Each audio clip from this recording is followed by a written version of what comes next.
I want to read out this definition that I found. I think it's when I was reading out, when I was reading and researching some of the work and teachings of Brene Brown, who again is just a legend when it comes to shame. She said in one of her talks that shame is insecurity that attaches to self-identity and gets in the way of action or vulnerability.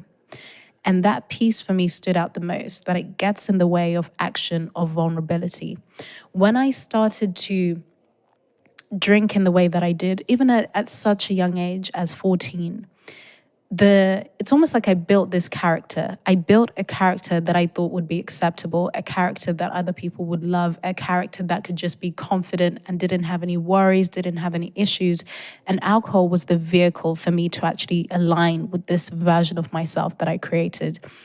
So it meant that I was limiting how deep I could go with people.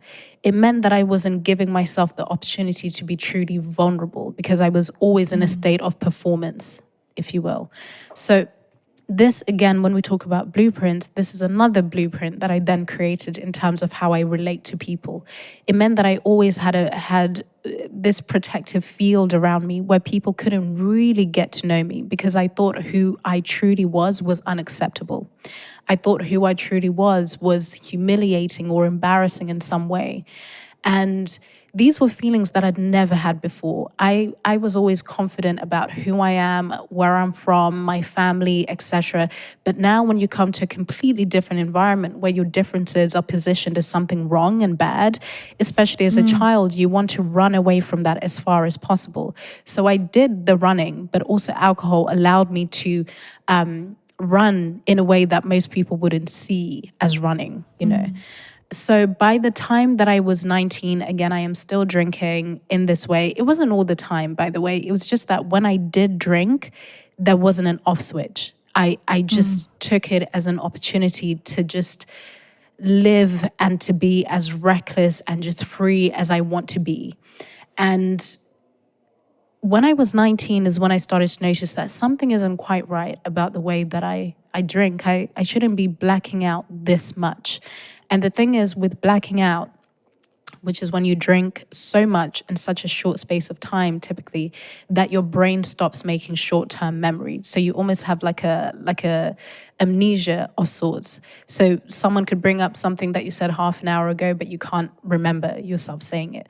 So this was happening to me over and over and over again. And I would just wake up the next days just feeling immense shame. And a lot of people will know this because when you've drunk so much, even if you don't go into a state of blackout and then you wake up the next day and then you have a hangover, but you also feel this immense anxiety and shame, right? That you've done something wrong. Did I say something wrong? What did I even do? How was I with this person? But all of these things that bring up just so many gross feelings. A lot of people will be very familiar with that.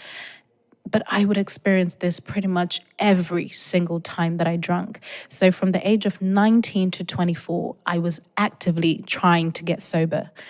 I knew something was wrong. And it's when I started to make the connections of how my father used to drink and his relationship with alcohol. And again, I had to do a lot of this on my own in the sense that making those connections between me and my father and that history, because again, things have changed a lot in my family now, but even at that time, everything was still very hush-hush. Even if people could see that I was struggling in a way, they just didn't know what to do. They didn't have the tools. Everyone felt their own shame, so they don't know how to bring it up. They don't know how to talk about it. There's just a lot of passive-aggressive behavior because I know that I'm bringing all of this into our household and everyone else has their own stuff. So now I'm kind of a problem. So it intensifies that feeling of shame. So I started to, by myself, make those connections of how my father used to drink. And I've always been someone that's very curious and into reading and personal development and psychology. So I would just Google a lot of things, wanting to find out, is it normal to drink this much? What happens to the brain when you drink this much? Even trying to see what celebrities got sober, because I would see that, okay, if someone like Mick Jagger can get sober, then I can as well. You know, it just taking whatever I can as inspiration. So I tried very actively from 19 to 24 to get sober, and I relapsed 7 times. And throughout this entire time, I was realizing just how much shame had a hold on me, because I still felt like I am wrong. I'm never going to change. I'm always going to be a fuck up. I'm always going to be this person.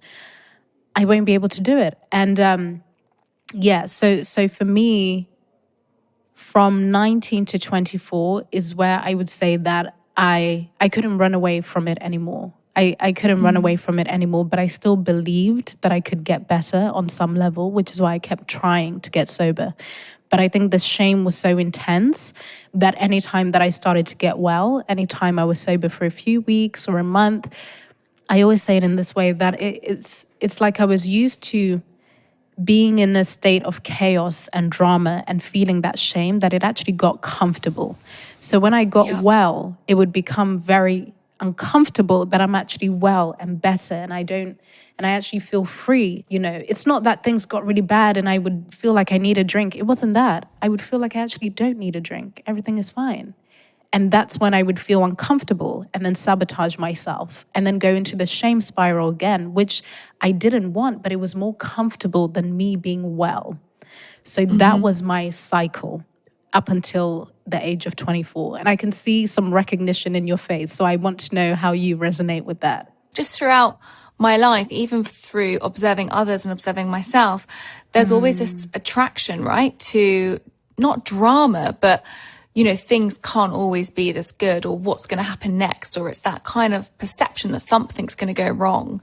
And I think a lot of people can relate to that. And I can hear that in your voice when you're talking around, actually I was feeling calm. And a lot of that I'm thinking is maybe you didn't have as much calmness at home. So you were always prepared for that flip switch of when it could go wrong.